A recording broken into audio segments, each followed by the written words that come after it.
Guillaume, d'abord, ce tireur, il est toujours en fuite, il est Oui, toujours recherché. oui. Quels sont les moyens mis en œuvre pour tenter de le retrouver? Ce sont des investigations en police judiciaire, assez classiques, hein. D'abord, il y a le véhicule. Le véhicule est resté sur place, donc ce véhicule peut parler. Qui en était le propriétaire? On nous dit qu'il était immatriculé en Pologne, mais, est-ce qu'il avait été loué? Par qui? Comment? Dans quelles conditions? En tout cas, c'est toute une piste à remonter. En police technique et scientifique, dans le véhicule, il peut y avoir beaucoup de traces et indices. Cet homme, n'avait pas prévu, ce matin de fuir dans ces conditions-là. Hmm. Donc, il n'a pas eu le temps de nettoyer l'intérieur de l'habitacle non plus. Donc, Et il peut rester un gobelet de café, il peut enfin bon, rester de des affaires l'ADN, personnelles. des empreintes Ouais. digitales d'abord, beaucoup d'empreintes digitales probablement, hein, et c'était peu vraisemblable qu'il conduisait avec des gants. Et donc vous pouvez exploiter tout cela.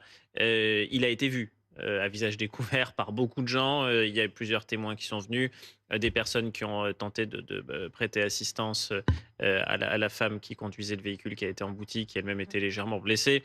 Donc, on peut donner son témoignage. Il a probablement fui à pied. Donc là aussi, on peut, rajouter d'autres témoins qui l'auraient vu se déplacer dans Grenoble.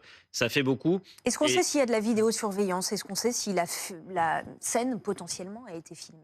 j'ai pas cette information-là. Maintenant, c'est pas exclu qu'il puisse y avoir des caméras exploitables, et au-delà de la vidéoprotection de voie publique, dans certains cas, vous pouvez avoir des images qui sont captées par, des passants, par, des témoins. Vous pouvez avoir des commerçants aussi qui, peuvent avoir de la vidéoprotection sur un pas de porte et exploiter cela.